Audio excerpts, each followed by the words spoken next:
Okay, this is the final turn for Japan. They have an astounding 104 IPCs to spend or something ridiculous like that. They're going to buy an infantry and an artillery for 7, an air base for 15, a carrier for 16, 3 fighters for 30, and 6 tanks for 36. They will be declaring some attacks. They're going to hit the Urals to try and get the resources bonus. They're going to hit Amur with 2 artillery from Manchuria and 1 tank from Manchuria that's going to load up here and drop off here with an infantry from Japan. That attack, that's it for that one. Siberia will be attacked with 2 tanks from Manchuria loaded up here, 2 infantry, and 2 fighters from Japan as well, which will land on a newly built carrier in Season 6A. They're also going to attack Korea with the remainder of the forces from Manchuria plus 1 fighter. They will be attacking Iraq with 2 tanks from eastern Iran and a fighter and attack bomber from Calcutta. Finally, way down in the Australian section, they'll take 1 boat and hit New Zealand and the other boat and hit Northern Territory for just walk-ons. In the attack on Iraq, Japanese are coming in with 2 tanks, a jet fighter, and a tactical bomber. 3 hits, they only need 2. Russians defend with 2 infantry and miss with both. So Japan takes the territory with no casualties. For the attack on the Urals, the Japanese are coming in with an artillery and a tank. And they hit with the tank. Russia defends and misses. So Japan takes the territory with no casualties. Okay, for the attack on Korea, the Japanese are coming in with 4 infantry, 4 tanks, and a jet. 1 hit. Disappointing. Okay, the Russians defend with 2 infantry, 2 artillery, and 2 tanks. 1 hit. Also disappointing.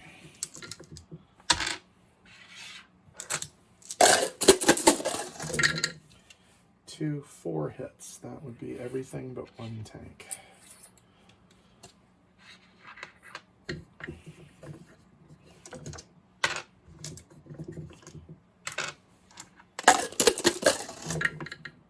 Four hits. Wow. It's 1 for 1 so far. So that's 3 of these and a tank. So we go 1, 2, 3 plus that.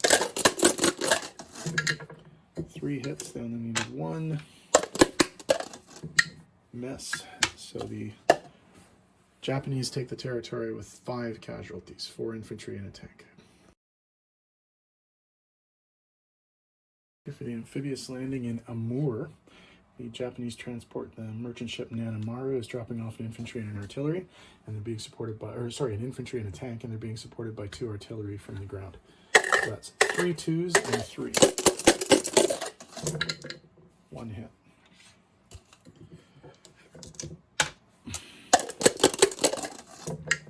No hits. 3 hits. 1 hit. So they kill the infantry, but do take the territory with only 1 casualty. Okay, for the attack on Siberia, the Asaka Maru and the Hikawa Maru are both bringing in infantry and a tank. So that's 2 1s, 2 3s, and there are 2 fighters involved in the attack as well. 4 hits, they only needed 3. 1 hit, so 1 of the infantry is killed, but they do take the territory.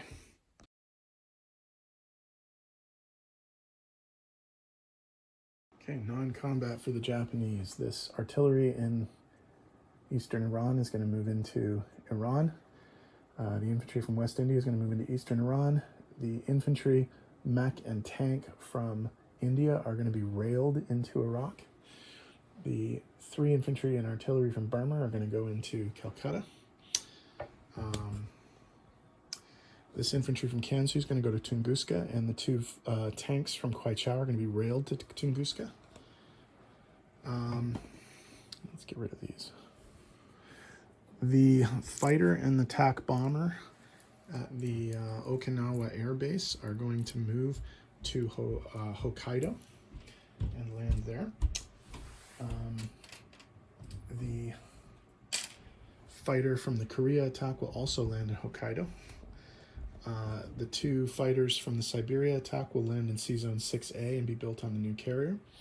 The 3 naval units here, battleship, cruiser, destroyer, will move from 6 to 16 and act as a blocker. And then way down there, the cruiser and destroyer in 54 will go to 63, and the carrier will go to 55. I think that's all the movement, so tidy this up and come back in a sec.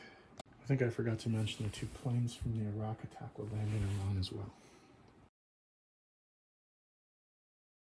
Okay, placement of new units. We're going to put 1 artillery and 1 infantry in India. And the rest is going to go in the home islands. So we're going to put 3 fighters and 6 tanks on Japan. And we're going to put our new air base in Hokkaido. And we're going to put our new carrier in the shipyard here. Okay. So income adjustments from the Russians. They're going to pick up 2, 3, 6, 8 from the Russians. So that brings them to 67, so that's 70 plus 5. So we're at 75. And the Russians go down 8 to 29. Plus they pick up, way down there, they pick up 2 from the Commonwealth. 1, 2. Whoa. Okay, so 2 from the Commonwealth. 77. And then 16. Okay, so in terms of money, this is what they're dealing with. So they have a base income of 77 IPCs, which is insane. And then they get all of these bonuses. 3 IPCs for controlling Guam, 5 IPCs for controlling Calcutta, 12 IPCs for the Money Islands, 10 IPCs for all of China, and 5 IPCs for Burma. So that's 77, 80, 85, 97, 107, 112 IPCs to end the turn.